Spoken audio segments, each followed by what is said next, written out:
세빛 찬양대 은혜로운 찬양 감사합니다. 한 주간 잘 쉬었습니다. 쉼을 허락해 주심에 감사합니다. 쉬는 동안 책 한 권을 봤는데요.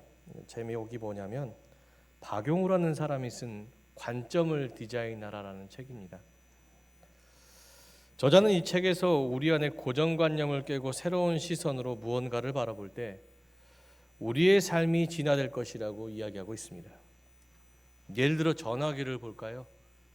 과거의 전화기는 그저 통화만 하던 수단이었는데 누군가가 이 전화기를 새롭게 바라봄으로써 전화기에서 영화도 보고 인터넷도 검색할 수 있고 화상 통화도 할 수 있는 스마트폰으로 발전할 수 있었다는 것입니다.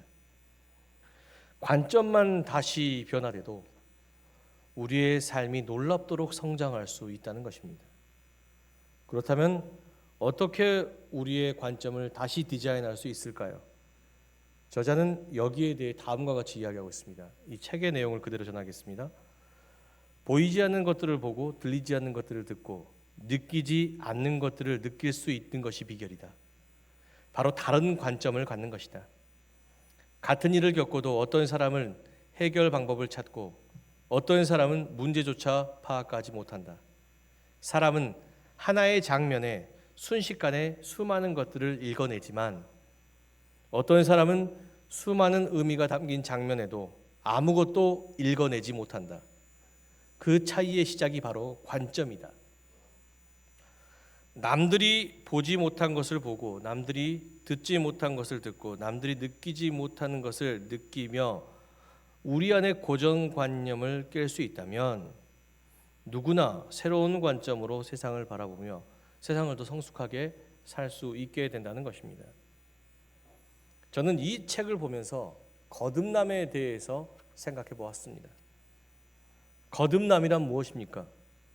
요한복음 1장 13절에서 고백하듯이 사람이 혈통으로나 육정으로나 나지 않고 하나님 안에서 다시 태어나는 것이 거듭남이라는 것입니다. 이전에 나는 죽고 예수 안에서 새로운 삶을 살아갈 새로운 사람으로 다시 태어나는 것입니다. 그렇다면 어떻게 우리는 거듭날 수 있습니까? 물론 한 영혼이 거듭나기 위해서요 여러 가지 이야기들이 있겠지만 제가 생각하는 한 영혼이 거듭나기 위해서라면요 한 사람의 관점 변화가 필요하다고 생각합니다. 예를 들어 삭개오의 이야기를 한번 봅시다. 세상 사람들의 시선, 삭개오에 대해서 어떻게 했습니까? 세상 사람들은 삭개오에 대해 혐오 그 자체였습니다. 그런데 예수님은 어떠했습니까? 예수님은 세상 사람들과 다른 시선으로 삭개오를 보셨습니다. 그도 아브라함의 자손이다. 그는 죄인이 아니라 아브라함의 자손이다. 말씀하시면서 그의 집에 유하여야겠다고 선포하셨습니다. 세상이 바라보지 못한 삭개오의 내면을 바라보신 예수님의 시선을 통해 삭개오의 삶이 거듭날 수 있게 되었다는 것입니다. 죄인 한 영혼을 거듭나게 한 것은 세상이 바라보지 못한 것을 바라본 예수님의 따뜻한 시선에 있었다는 것입니다. 그리스도인 역시 한 영혼을 구원한 예수 그리스도의 시선과 닮아야 합니다. 그리스도인의 사명은 땅 끝까지 복음을 전파하는 것입니다. 그렇다면 그 복음의 메시지는 무엇입니까? 누구든지 주 안에서 죄의 사함을 얻고 죽음에서 생명의 구원을 얻을 수 있다는 것입니다. 그리스도인은 죄의 죽음과 심판을 전하는 이가 아니라 생명의 구원을 전하는 사람이 되어야 한다는 것입니다.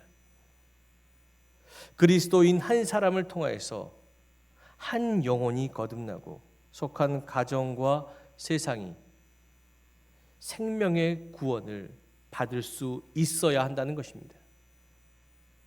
그렇게 하려면 어떻게 해야 합니까? 앞에서 이야기한 것 같이 우리도 세상과 사람을 보는 새로운 관점을 가져야 합니다. 남들이 보지 못한 것을 보고 듣지 못한 것을 듣고 느끼지 못한 것을 주 안에서 경험하며 주님의 관점으로, 우리의 관점이 아니라 주님의 관점으로 서로를 바라볼 때 우리의 삶에 놀라운 생명 구원의 역사, 거듭남의 역사가 시작되게 될 것을 믿습니다. 그렇다면 구체적으로 어떻게 해야 우리의 관점이 우리의 시선에서 주님의 시선으로 변화될 수 있을까요? 오늘 성경 이야기를 통해서 그것을 알아가 보고자 합니다. 오늘 말씀의 시작은 예수님께서 감람산에 가시는 장면에서부터 시작됩니다. 예수님께서 감람산에 가신 이유는 무엇입니까? 그것은 기도하기 위해서입니다. 예수님의 삶의 전반은 기도하시는 것이었습니다. 고치고 회복시키고 말씀을 전하는 사역을 하고 난 뒤에 항상 예수님은 산 위에서 기도하셨습니다. 그렇다면 기도란 무엇입니까? 내 욕망을 채우기 위한 것은 기도가 아닙니다. 온전한 기도는 하나님의 뜻을 위해 나를 내려놓는 것입니다. 그래서 저는 기도가 나를 내려놓는 제단이라고 생각합니다. 매 순간 우리는 기도를 통해 나는 죽고 내 안에 살아계신 주님을 바라볼 수 있는 훈련을 해야 합니다.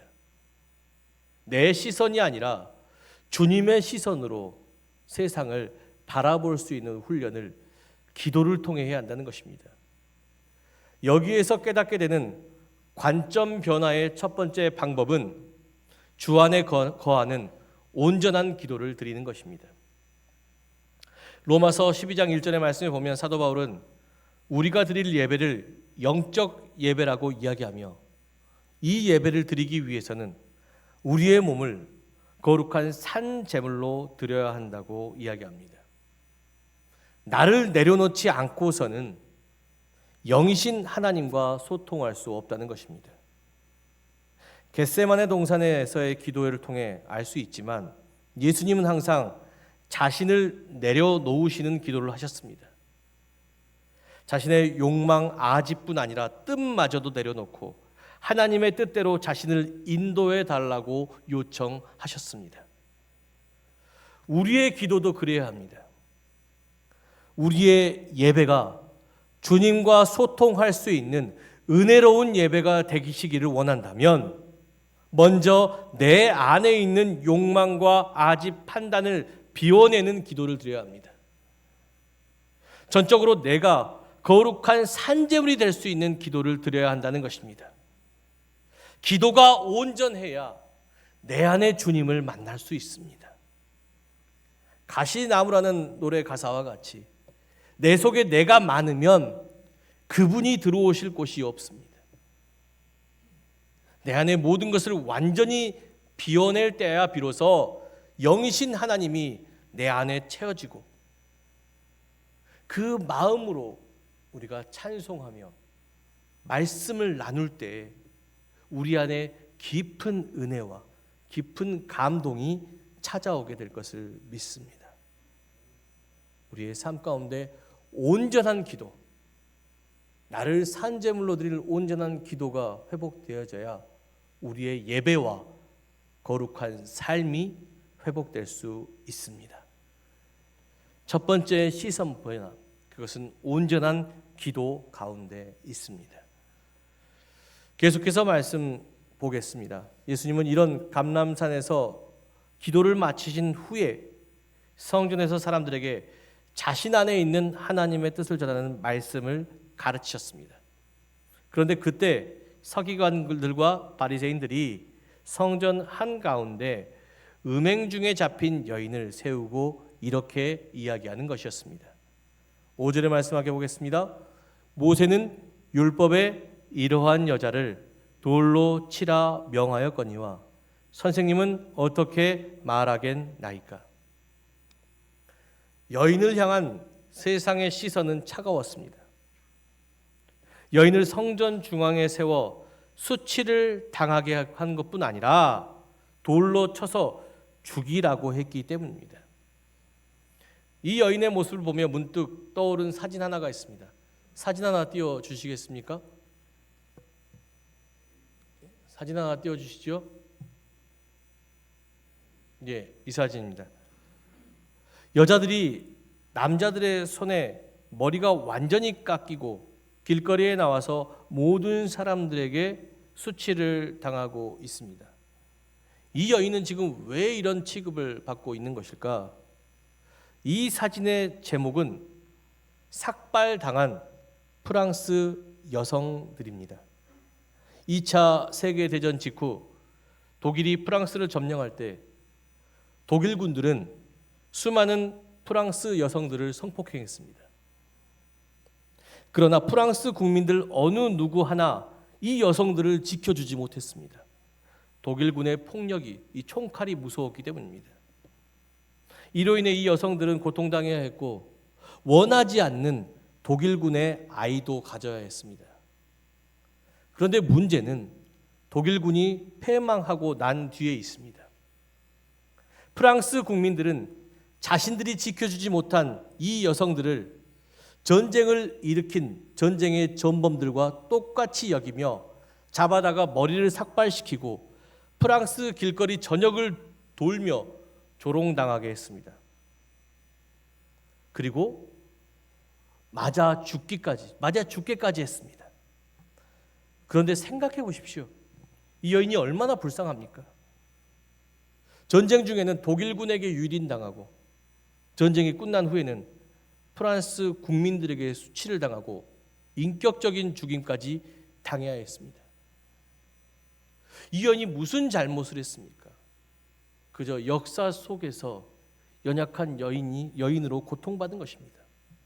그런데 어느 누구 하나 전쟁의 아픔 속에서 연약함으로 상처받은 이 여인에 대해 고통에 대해 이해하거나 위로해 주지 않았습니다.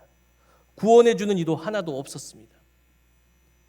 진실을 알려고 하지 않았습니다. 이 여인들이 왜 독일군의 아이를 가졌는지, 그저 독일군의 아이를 가졌다는 이유만으로도 이 여인들은 머리를 깎이고 인격적인 모독을 당했으며 죽임까지 당해야 했던 것입니다. 이런 일들이 오늘날에도 빈번히 있습니다. 요즘 사이버 해커라는 단어가 세상을 시끄럽게 하고 있습니다. 사이버 해커란 사건이 나면 가장 먼저 달려오는 레카와 같이 온라인 공간에서 특정한 사고나 사건, 논란이 터지면 제일 먼저 정리해서 소개하는 영상을 올려서 조회수를 올리는 이 크리에이터들을 말하는 것이라고 합니다. 문제는 이 사람들이 사실 확인도 없이 인터넷에 떠도는 루머를 사실인 양 조합해서 전달하고 그럼으로써 사회적 분란을 야기하거나 아무 죄도 없는 한 사람을 무너지게 하고 그 사람을 심한 경우는 자살로 내어모는 경우가 있다는 것입니다. 저는 단순히 이 사건이 이들의 잘못만은 아니라고 생각합니다. 사실 확인도 하지 않은 채 사이버 레카들의 루머를 듣고 동조했던 우리도 어쩌면 이 죽음에 책임이 있는 것은 아닌가 다시 한번 생각해보는 부분입니다. 지금 간음하여 성전 가운데 세워진 여성 역시 마찬가지입니다. 여인이 간음하는 현장에서 잡혀왔지만 어떻게 그렇게 되었는지에 대한 원인은 성경에 기록되었지 않습니다. 이 여인이 불륜의 관계일 수도 있겠지만 남자의 힘에 의해 원하지 않는 관계에서 이런 간음을 저지를 수도 있었다는 것입니다. 그런데 서기관과 바리새인들은 이런 사실도 확인하지 않은 채 먼저 여인을 정죄하고 비판한 것뿐 아니라 예수님이 말씀을 전하시는 성전 중심에 세워 수치를 당하게 함으로 인격적으로 완전히 무너지게 했다는 것입니다. 성전에 모인 어느 누구 하나 이 여인의 편이 아니었습니다. 서기관과 바리새인은 이제 예수님께 이렇게 물었습니다. 당신이라면 이 여인을 어떻게 바라보십니까? 당신도 율법을 어긴 이 여인을 돌을 쳐야 마땅하다고 생각하십니까? 그런데 예수님은 바로 대답하지 않으시고 몸을 굽혀 바닥에 무언가를 쓰셨습니다. 우리는 예수님께서 무슨 글을 쓰셨는지 알지 못하지만 중요한 것은 그 글을 쓰신 후에 서기관과 바리새인의 질문에 예수님께서 다음과 같이 답하셨다는 것입니다. 요한복음 8장 7절의 말씀입니다. 함께 보겠습니다. 그들이 묻기를 마지 아니하는지라. 이에 일어나 이르시되 너희 중에 죄 없는 자가 먼저 돌로 치라 하시고. 아멘. 예수님의 이 한마디로 인해서 죽을 수밖에 없는 여인이 다시 살게 되었다는 것입니다.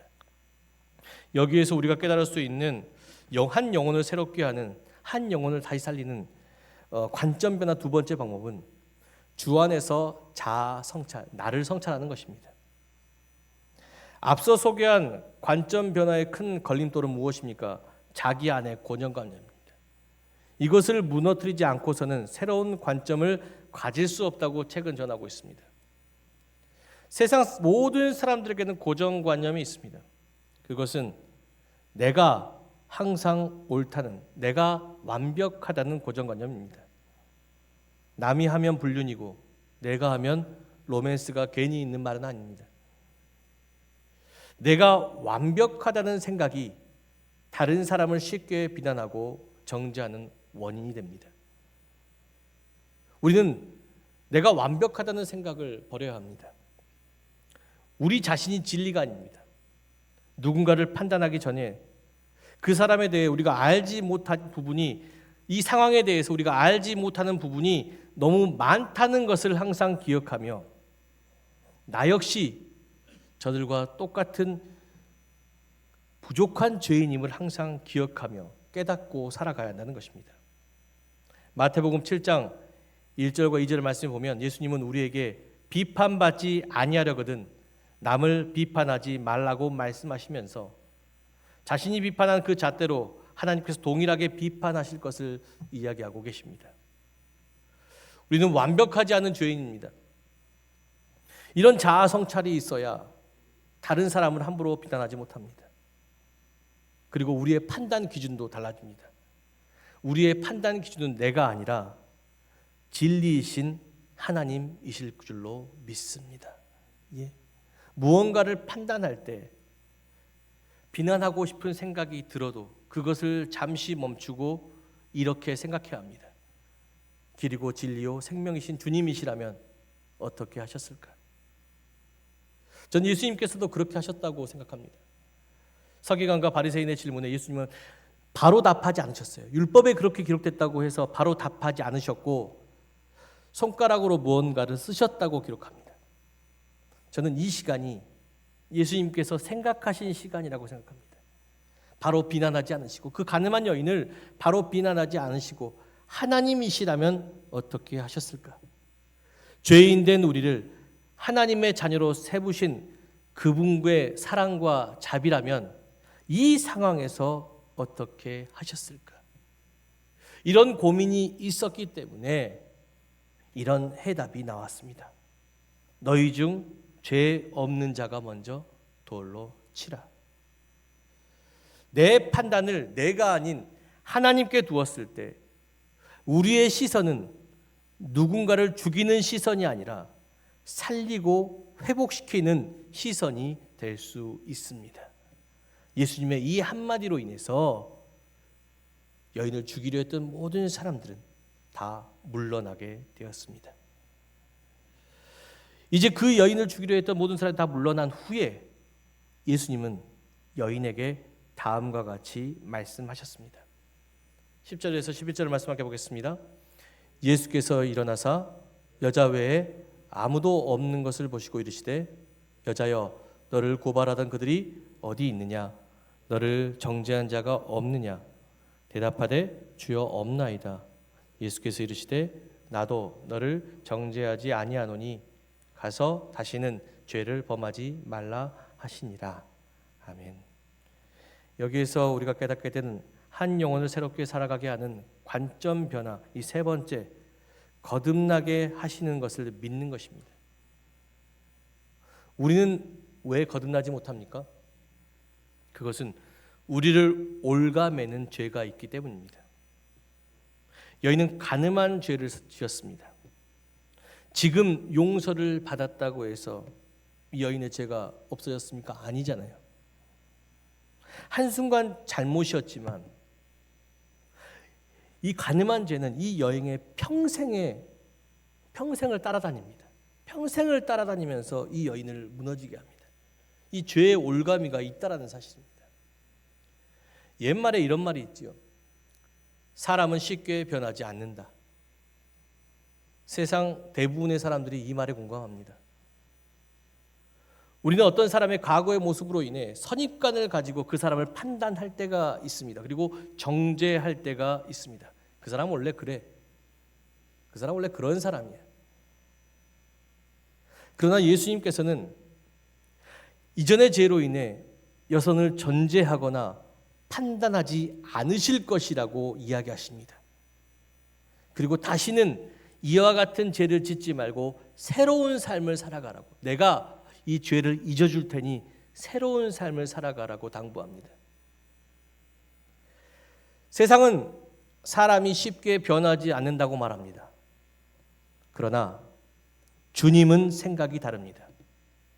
주 안에서 사람은 분명 거듭나고 변화될 수 있습니다. 사도 바울은 여기에 대해 디모데전서 1장 15절과 16절의 말씀을 통해서 이렇게 정의하고 있습니다. 디모데전서 1장 15절과 16절의 말씀 함께 보겠습니다. 미쁘다 모든 사람이 받을 만한 이 말이여, 그리스도 예수께서 죄인을 구원하시려고 세상에 임하셨도다 하였도다. 죄인 중에 내가 괴순이라. 그러나 내가 긍휼을 입은 까닭은 예수 그리스도께서 내게 먼저 일체 오래 참으심을 보이사 후에 주를 믿어 영생 얻은 자들에게 본이 되게 하려 하심이라. 아멘. 사도 바울은 자신이 한때 죄인 중에 괴수였다고 고백합니다. 그런데 이런 자신이 사도가 될 수 있었던 것은 긍휼하사 자신을 용서하신 예수 그리스도께 있었고, 또 뭐 있습니까? 일체의 오래 참음으로 그를 오랫동안 품으셨던 예수 그리스도 안에 있다라는 것입니다. 한 사람의 변화, 그것은 갑자기 일어나는 일이 아닙니다. 오랜 시간이 지나야 일어날 수 있습니다.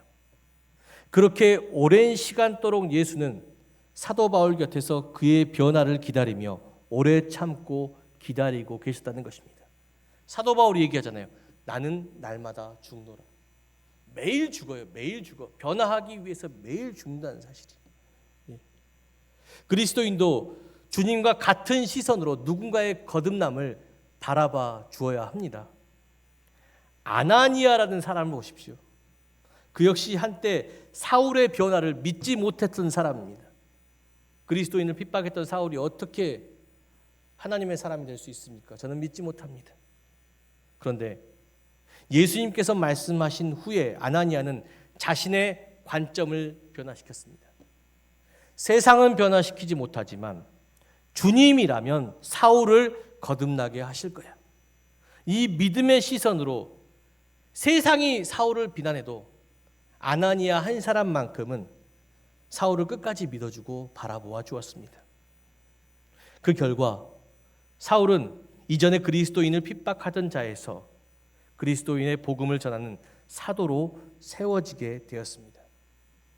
주 안에서의 놀라운 거듭남을 경험할 수 있는 것이 아나니아의 관점 변화에 있었다는 것입니다. 주 안에서. 세상은 변화시킬 수 없지만 하나님은 하실 수 있어. 그리고 일체 오래 참고 뭐라고요? 그가 하실 때까지 기다리셨잖아요. 기다렸잖아요. 끝까지 품었지 않습니까? 그럼으로써 놀라운 역사가 시작됐다는 것입니다. 사랑하는 성도 여러분, 교회는 성자가 오는 것이 아닙니다. 죄인이 오는 것입니다. 때로는 세상에 손가락질 받는 사람도 교회에 올 때가 있습니다. 그 사람이 교회에 왔다고 해서 잘못된 것이 아니에요. 환자가 오는 것이 병원이 아닙니까? 아픈 자가 오는 것이 병원이 아닙니까? 세상에 영적으로 아파하고 방황하는 자들이 오는 곳이 바로 교회입니다. 그 사람이 오는 것을 두려워하지 마십시오. 그런 자라도 주님께서 변화시킬 줄로 믿습니다. 우리는 그런 자를 경계의 눈으로 바라보는 것이 아니라 포용의 눈으로 바라봐야 합니다. 우리의 관점이 변화될 때 하나님께서 그를 바꾸시는 역사가 시작될 줄로 믿습니다. 세상은 변화시키지 못하겠지만 주님은 하실 수 있어. 이 믿음의 시선으로 오랫동안 그를 바라보면 그도 변화하게 될 것을 믿습니다. 특히나 다음 세대들, 우리 어린아이들 그런 시선으로 좀 바라보고, 때론 방황할 수도 있고 아이들이 교회에서 뛰어놀고 시끄럽게 할 수 있겠지만 그 아이들이 나중에 예수님, 하나님께서 변화시키시면 하나님의 사람으로 크게 사용하실 것을 믿습니다. 저 역시도 교회에서 말썽이 많은 아이 중에 하나였습니다. 그런데 하나님께서 그 말썽 많은 아이를 목회자로 변화시키셨지 않습니까? 세상은 사람이 변하지 않는다고 하지만 교회는 사람이 거듭날 수 있다고 믿어야 합니다. 주님께서 하십니다. 사랑하는 성도 여러분, 우리의 관점이 변화되어야 합니다. 주 안에서의 변화를 믿으며 나를 내려놓고 주님의 시선으로 누군가를 바라볼 때 우리의 삶에 놀라운 하나님의 역사가 시작됩니다. 그러니 관점을 다시 디자인하십시오. 내 시선이 아니라 아무도 듣지 못하고 아무도 보지 못하고 아무도 느끼지 못한 주님의 시선으로 디자인하십시오. 온전한 기도와 예배를 통해 나를 내려놓고 내 안에 주님을 채워 그 주님의 시선으로 세상과 사람을 바라볼 때 우리를 통해 한 영혼이 거듭나는 놀라운 하나님의 역사가 시작되게 될 것을 믿습니다. 죽어야 마땅한 가늠한 여인이 구원받아 다시 살아나게 된 것처럼 여러분들의 시선의 회복이, 예수 그리스도의 시선의 회복이 여러분들 가운데 많은 영혼들을 구원하게 될 것을 믿습니다. 우리의 관점이 누군가를 죽이기보다 다시 살리는 관점으로 변화되기를 간절히 축원합니다. 기도하겠습니다. 사랑하는 주님, 우리의 시선이 누군가를 죽이는 시선이 아닌 살리는 시선이 되기 원합니다. 우리가 돌을 던지는 자가 아니라 돌을 맞는 자로서 우리가 죄인의 시선이 아닌 의인의 시선으로 하나님과 이웃을 바라보기를 간절히 원합니다.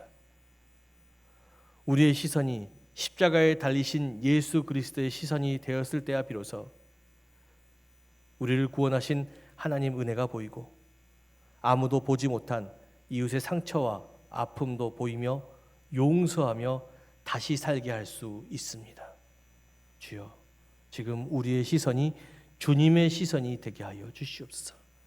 가늠한 여인도 다시 살게 하신 주님의 시선으로 서로를 용납하고 용서하고 품어감으로써 함께 생명의 구원을 얻어갈 수 있는 그리스도인이, 진정한 생명의 복음을 전할 수 있는 그리스도인이 되게 하여 주시옵소서.